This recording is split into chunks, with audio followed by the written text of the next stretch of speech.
So we have now come to our agenda item on local and regional democracy in Italy.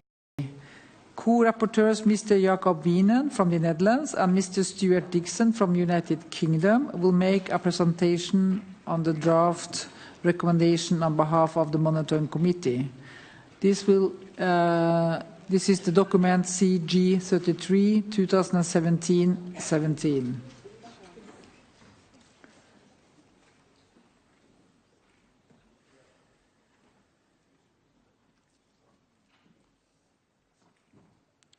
So who will start? Is it Mr. Wienen?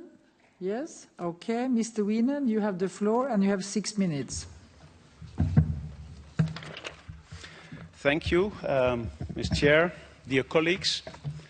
It's a pleasure for me to speak before you today about the draft recommendation on local and regional democracy in Italy that was approved by the Monitoring Committee last June.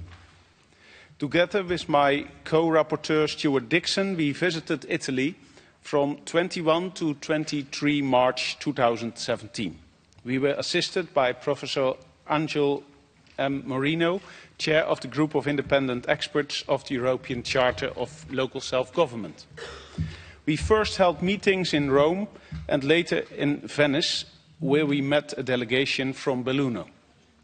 During the visit, we met members of the Municipal Council of Rome, representatives of the Veneto region, the President of the province of Belluno, and mayors of this province. On the level of central authorities, we met with members of Parliament and Senate, the presidents of the State Council and the Court of Audit. We had the opportunity to meet with the Minister for Regional Affairs and Autonomies, the Undersecretary of the Ministry of Interior, and the Undersecretary of the Ministry of Economy and Finances, which we had an open political dialogue. Lastly, we also met with the Italian delegation to the Congress and representatives of local authorities associations, including the Italian section of the Council of European Municipalities and Regions, the Union of Italian Provinces, the Conference of the Regions, and Autonomous Provinces of Italy, and the association Movimento Belluno Autonoma Regione Dolomiti. We regret being unable to meet the President of the Constitutional Court of Italy because we missed a good opportunity to have an in-depth discussion about landmark constitutional judgments in respect of the applicability of the Charter. We wanted to do it, but it was not possible to have an appointment with him. I must say that this monitoring visit took place in a very specific context for Italy. In the past years, Italy has faced a rather long period of political instability. It has been suffering from the 2008 economic crisis that prompted the central government to adopt a succession of unpopular budget cuts within the public administration in order to decrease its public expenditure and debt ratio.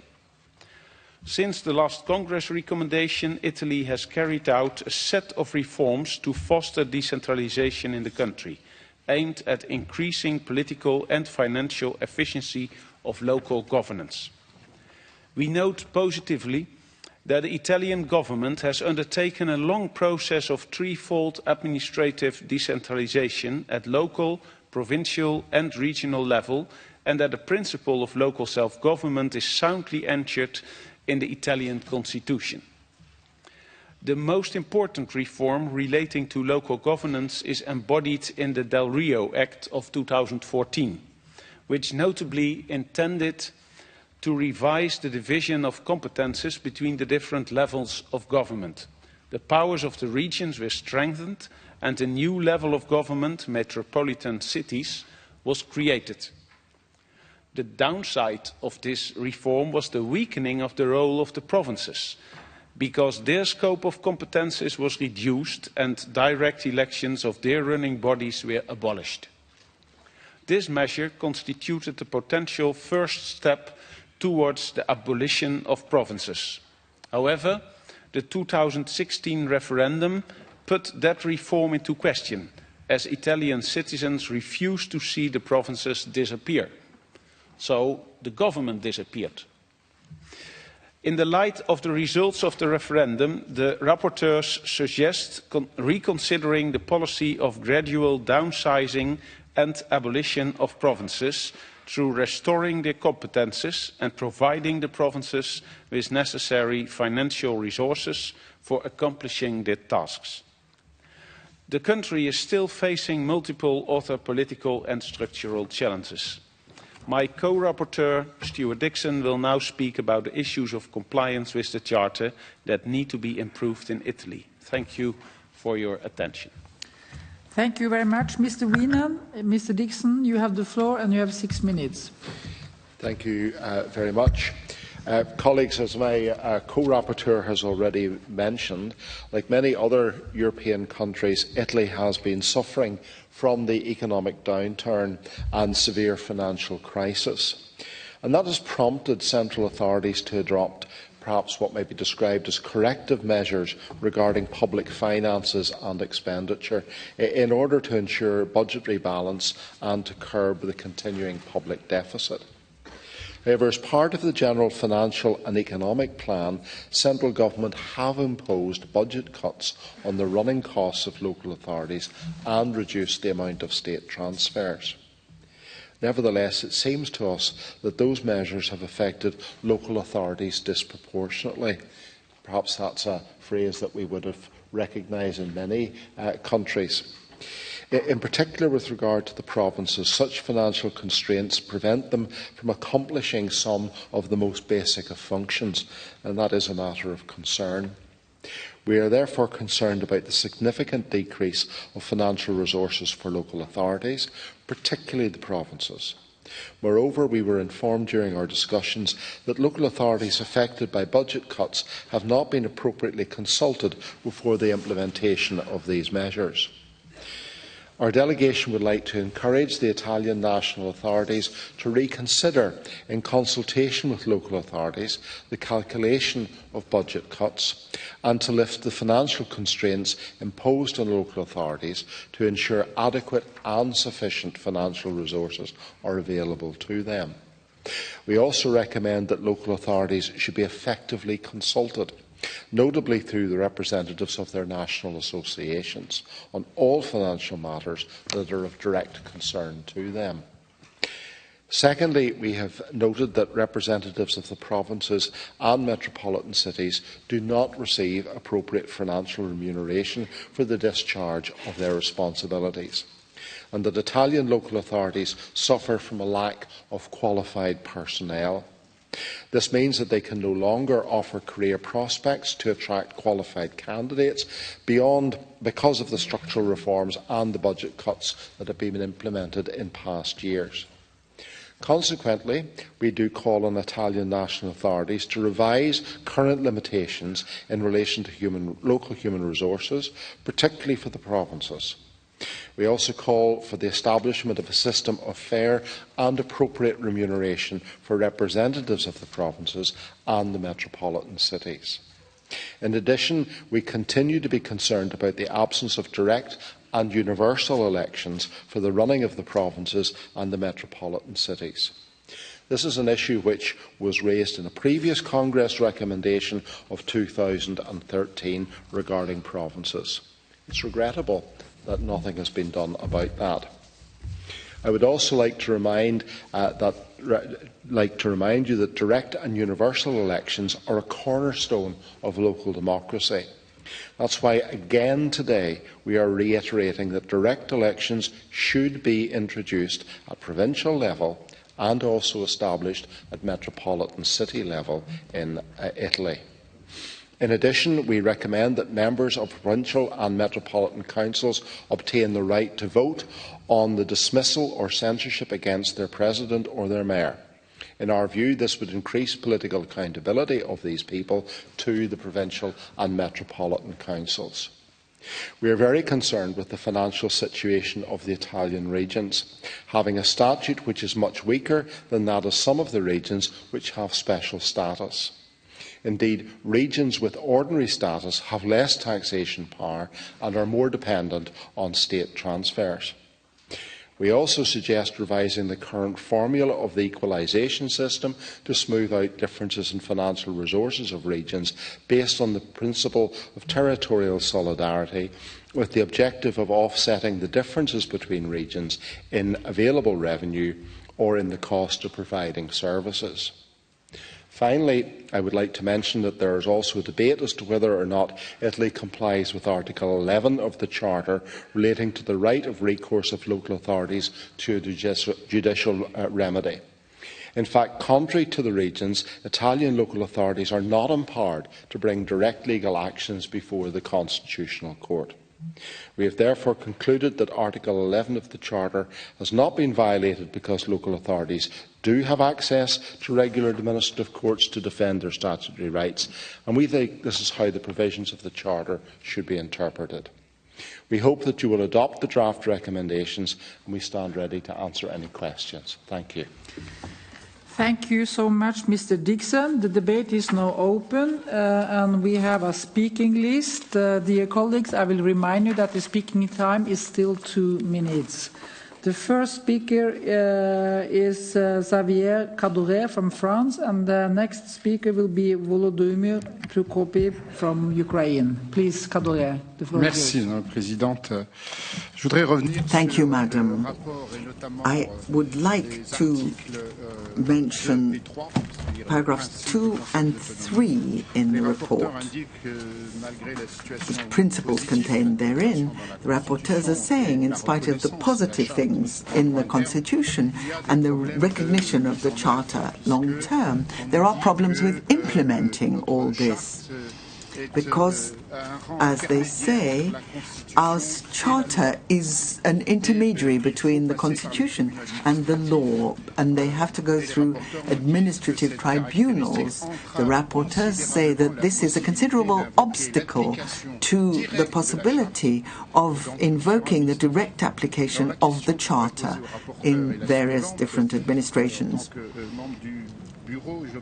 As a member of the Bureau, I should say that I can see that this is a trend in many countries of a problem with the application of the Charter, and this is true in particular of Italy. At the meetings, we've seen a refusal to apply the Charter directly. Now, what are the measures you recommend in order to counter this trend in Italy? You have given a part answer to my question, but I would like to ask it in a more general way, because we can see that more and more often there is an interpretation of the place of the Charter in internal law that is not satisfactory. Thank you. Thank you very much. Mr. Volodymyr Prokopiev from Ukraine, and next speaker will be Mr. Remo Grenga from Italy. Please, Prokopiev, Ukraine. No? Okay. If he's not in the hemicycle, I go on the list. I call on Mr. Remo Grenga from Italy, and the next speaker will be Ms. Carla Casciari from Italy. Mr. Remo. Grazie, Presidente. Thank you very much, President. I will try to stick to my allotted 2 minutes, but I would like to start by thanking the rapporteurs, although I do think there are some terms that have been used that don't really correspond to the situation in Italy, the way I see things. But still, I want to thank the rapporteurs for putting together this report, so Mr. Wiener, Mr. Dixon, as well as the Secretariat, all the staff, because we, of course, very much appreciate the way in which the report was compiled, the high quality of the work, and also willingness generally to agree to certain changes to the report. Now, the report obviously took place against a particularly difficult backdrop in my country, particularly difficult circumstances, both in political as well as economic terms. And all of the points in this report essentially are a product of the constitutional referendum, because there were plans to substantially change the political administrative makeup of the country, but those plans have now been abrogated. But it's very difficult, of course, in a very short space of time, to have a piece of legislation which can resolve all of the recommendations being made in such a short space of time. I reiterate that point. And so I think the Monitoring Committee might give some thought to allowing a little more time, and that way a country can show that it can revert to the previous standards. And I would like the Chamber to bear that in mind. It's very difficult for a country to make such strides in such a short space of time. Then I want to address the applicability of certain provisions and the application of some standards across member states. But I'm indeed grateful for the report, despite all of that. Thank you, Mr. Grenga. Ms. Carla Casciari from Italy, please, the floor is yours. And the next speaker will be Ms. Lucia Kroon from the Netherlands. Please. Thank you, President, and special thanks from me also to the two rapporteurs, because the suggestions made have already been the subject of debate within the Italian delegation. But to paint a fuller picture, perhaps I can just remind you of a number of things that Mr. Wiener referred to: the economic crisis of 2008, and Italy's convinced support for the fiscal compact and the need to sort of balance the books, the budget. Now, I'm a regional councillor in a small region in Italy, that's Umbria, and for regions, as well as other institutional levels, that meant a real cut in our spending, and that, of course, has had a profound impact on our budgets, and in particular the ability to invest.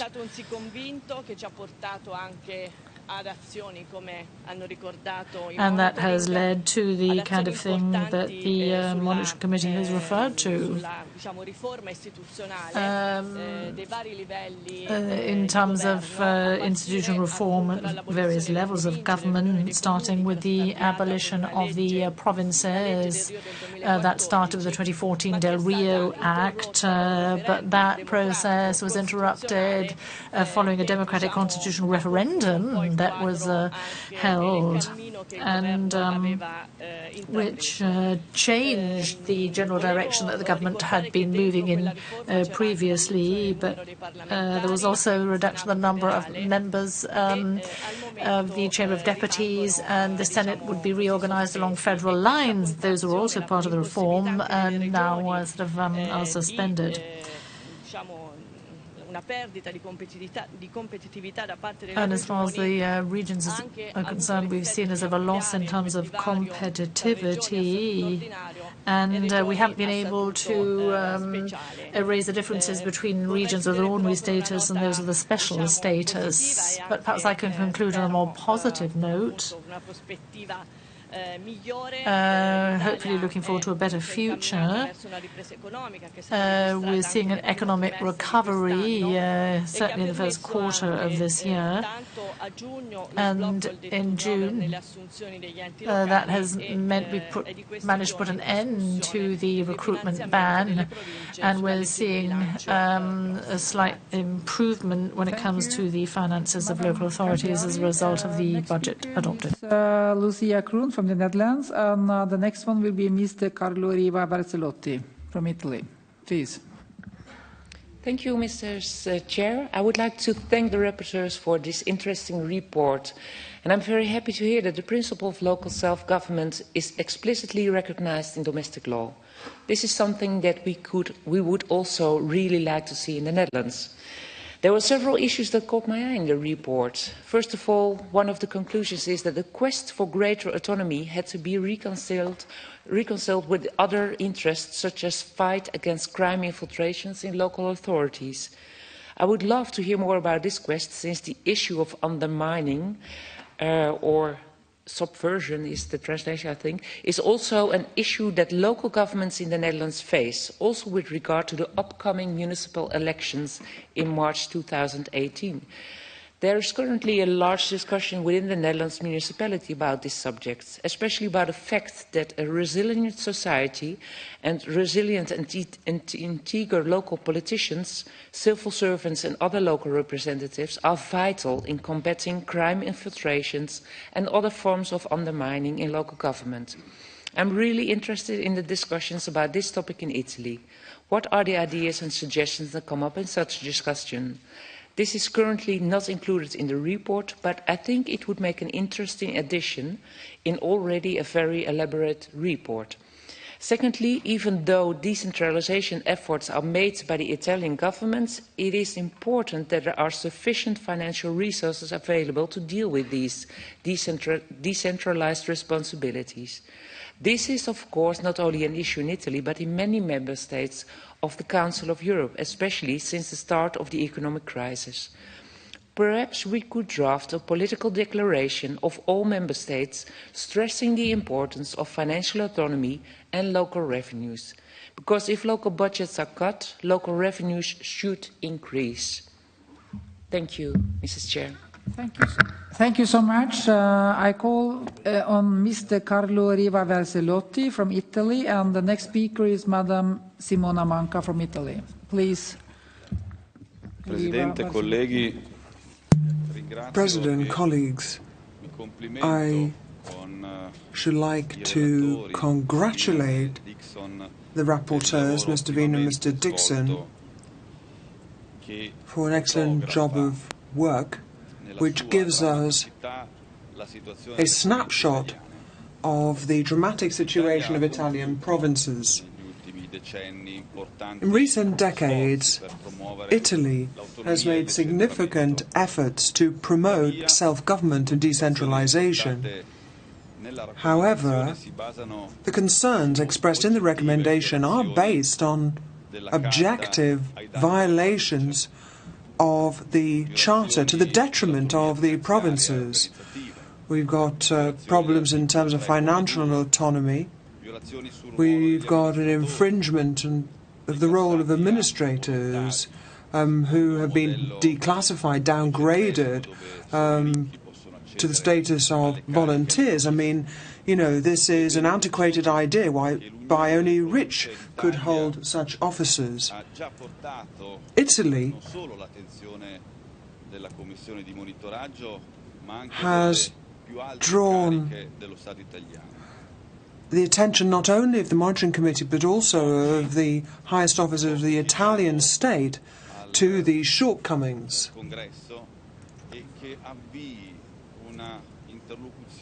I hope that the Congress will now call for rapid compliance with the Charter and for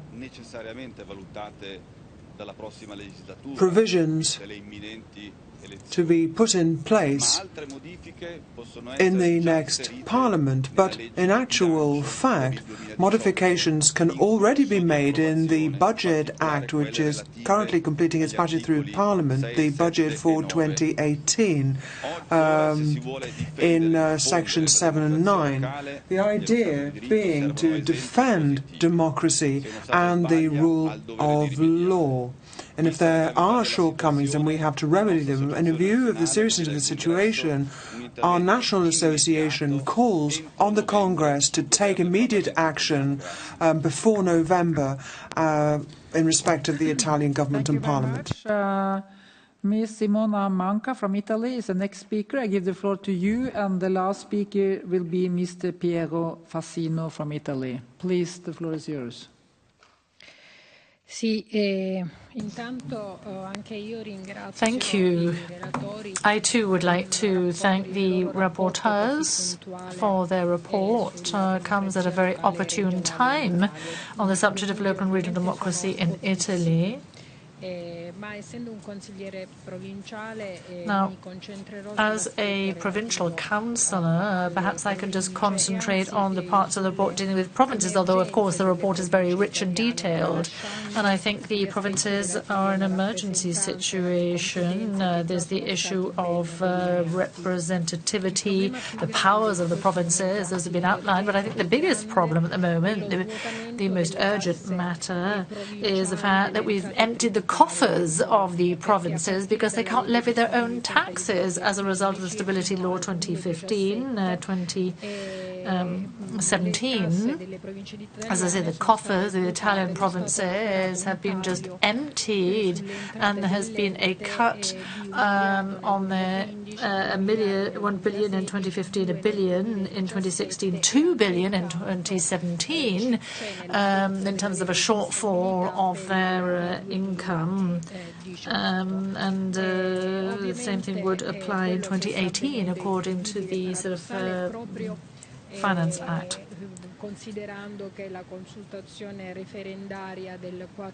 Now, the referendum on the 4th of December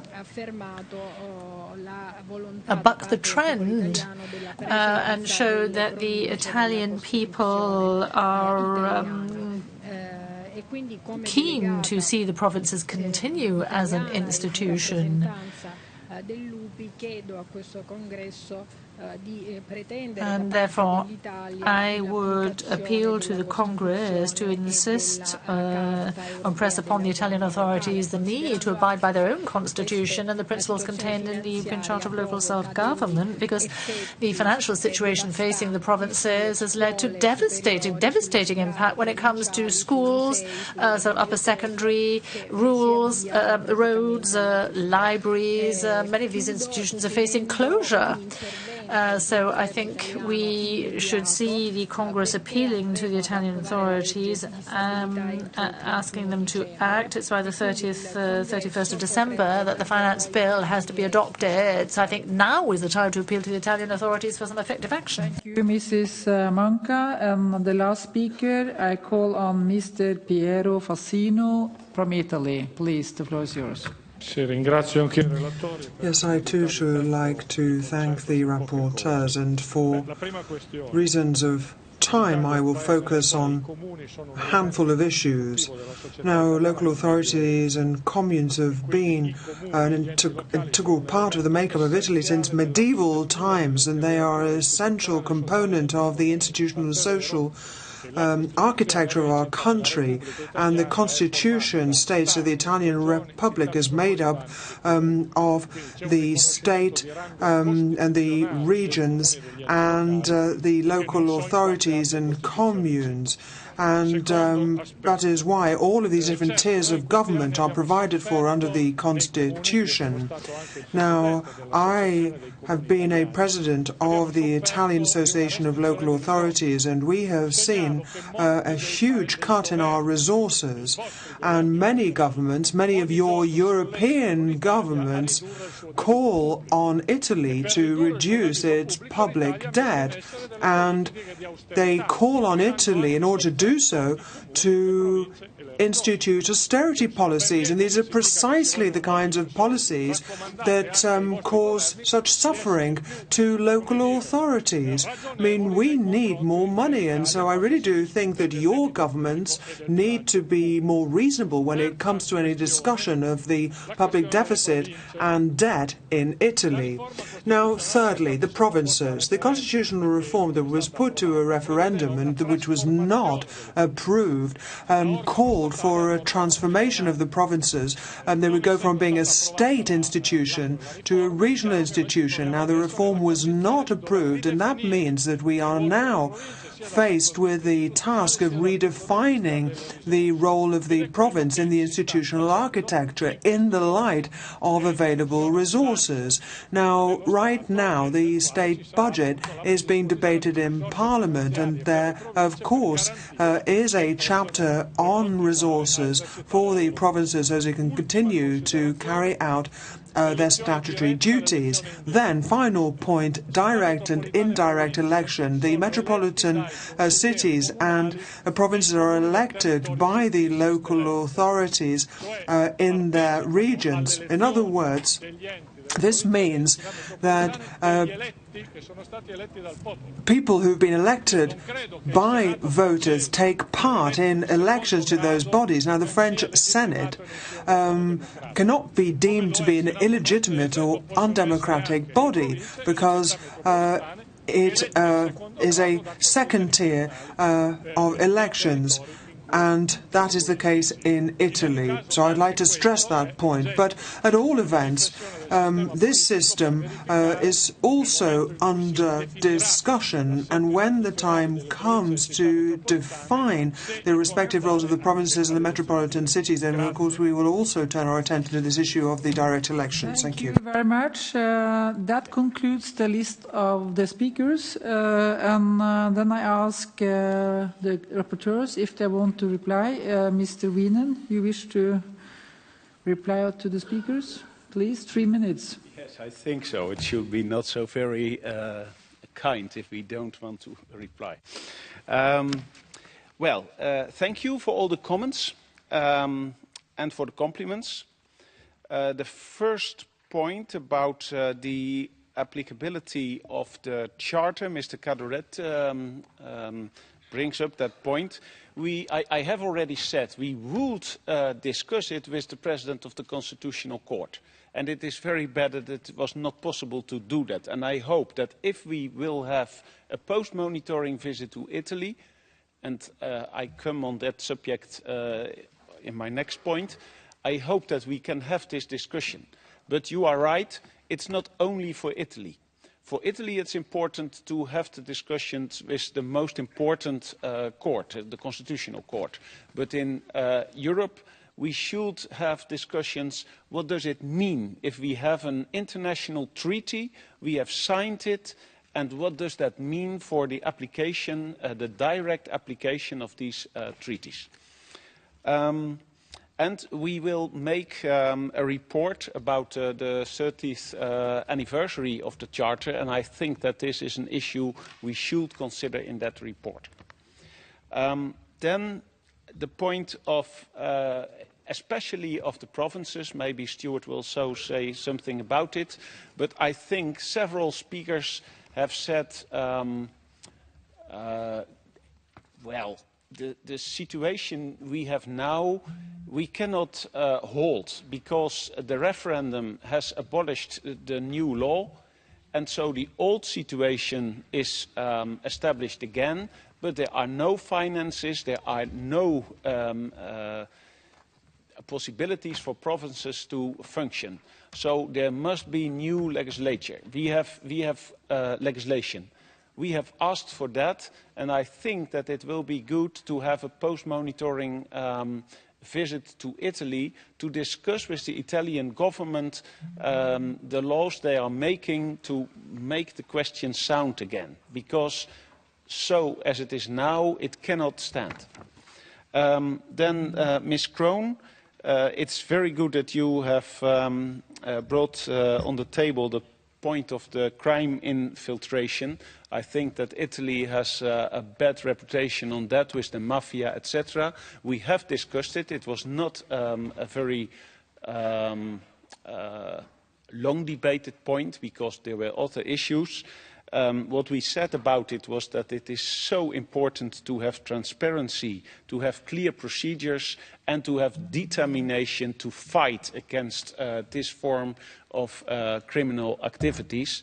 But that's very general. I understand.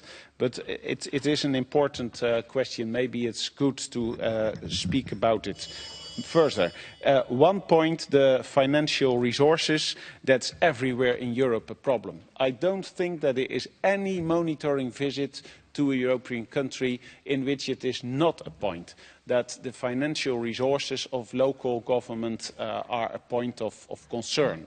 And I think we should think about a way in which we can make it more objective.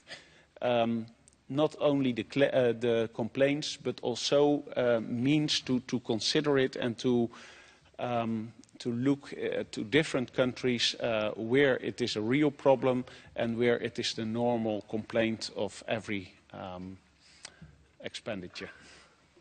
Thank you very much. Mr. Dixon, you want to reply, please? 3 minutes. Thank you very much. And very briefly, and again, can I add my thanks to everyone for the questions and comments that were made. May I also pass on my thanks to Stephanie and to the staff here in Strasbourg for the work which they did in assisting us in the monitoring exercise. Can I just very briefly make reference to what a number of people have raised, which is how do we ensure that the Charter standards are enacted and supported? Italy, like many of our member states, is a mature democracy, and they freely and willingly entered into an international agreement, an agreement which sets a standard for relationship between local and central government. And there is a duty on every democratic state to stand up to those and for those Charter standards. Because if they cannot do that, how can we encourage others to either to support the Charter and to ensure that the Charter is enacted in its fullest, broadest and roundest sense? And we do appreciate that, of course, there will always be tensions, and particularly budgetary tensions, between central and local government. That's the nature of the relationship between central and local government. But I think it would be unfair or unreasonable of us not to stand today in Congress and not re-emphasise the core values of the Charter and the solemn responsibility that sovereign governments have in signing that Charter on behalf of their states. We appreciate in relation to the provinces that, of course, there was the recommendation to change the law and to change the nature of the organisation, but that was rejected democratically. And in those circumstances, there really is no excuse other than to fund them and to allow them to conduct the lawful business which they have a constitutional right to do. And should they in the future wish to reform that relationship, then of course as a democracy they are free to do that. But what they shouldn't do is block the resources to carry out the task which they have been given.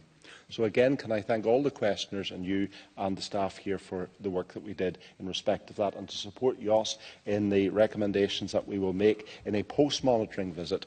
I hope we will have the opportunity to meet with the Constitutional Court in that fullest way, and I also hope that when we go back that we will have the opportunity to engage with all the key players that we met on this occasion, and we would want to listen to other voices as well in the future. Thank you.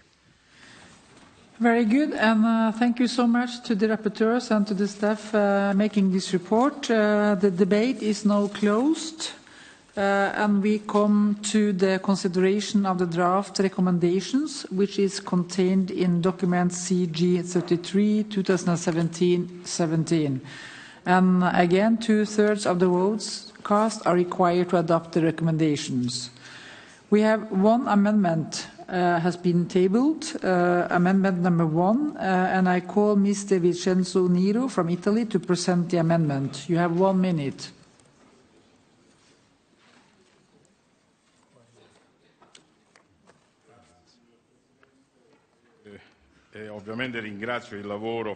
Well, obviously, I would like to thank the rapporteurs for the work done, and I'd just like to present the amendment. It's more of a technical nature. In D, We would like to change the wording, not talk about revise the current limitations in relation to local human resources. We'd like to change that wording and say strengthen the virtuous process begun in June 2017 in relation to local human resources and the possibility of new recruiting.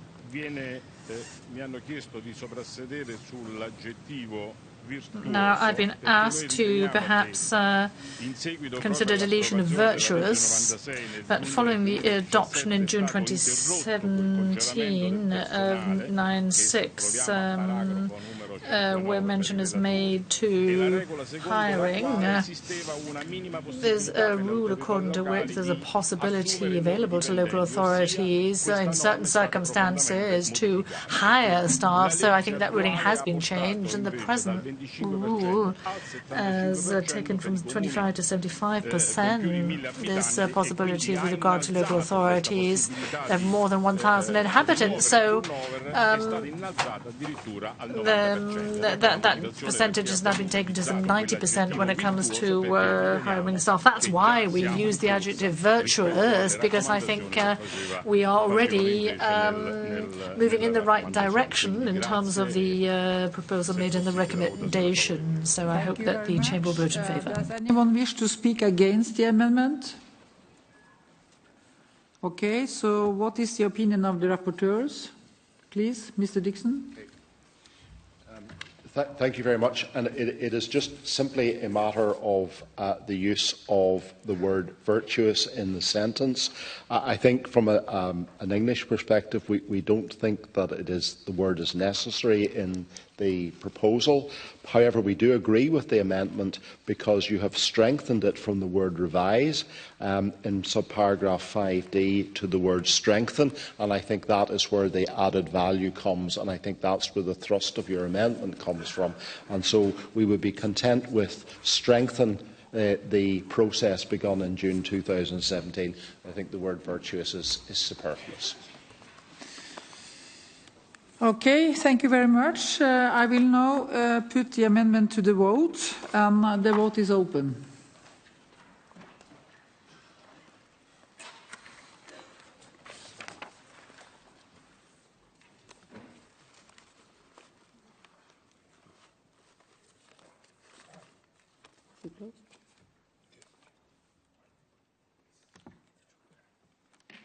The vote is closed. Please show the results. 82 in favour, 5 against and 4 abstentions. So this is adopted. The amendment to the draft recommendation is adopted. The Congress will now vote on the draft recommendation as amended, and 2/3 majority is required for adoption of the recommendation. I will now put the draft recommendation as amended to the vote using the electronic voting system. The vote is open.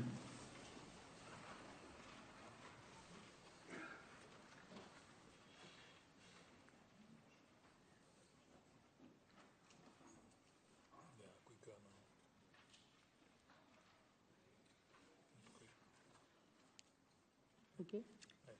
The vote is closed. Please show the results. 988 in favour, 2 against and 1 abstention. The draft recommendation as amended contained in document CG 33 2017-17 is adopted. Well, dear colleagues, we achieved to be finished before 7 o'clock. Congratulations to us.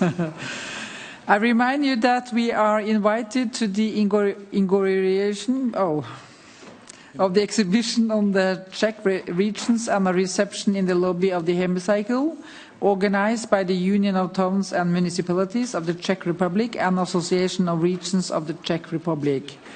Tomorrow morning, from 9 to 12:30, we will meet in the hemicycle for the Chamber of Local Authorities and in room 1 for the Chamber of Regions. And the next sitting of the Congress will be at 14 tomorrow here, Thursday, 19 October. Don't forget to take your badges out of the slots. And thank you so much, all of you, for your contribution and taking part in the debate. The afternoon sitting is now closed. Enjoy your evening.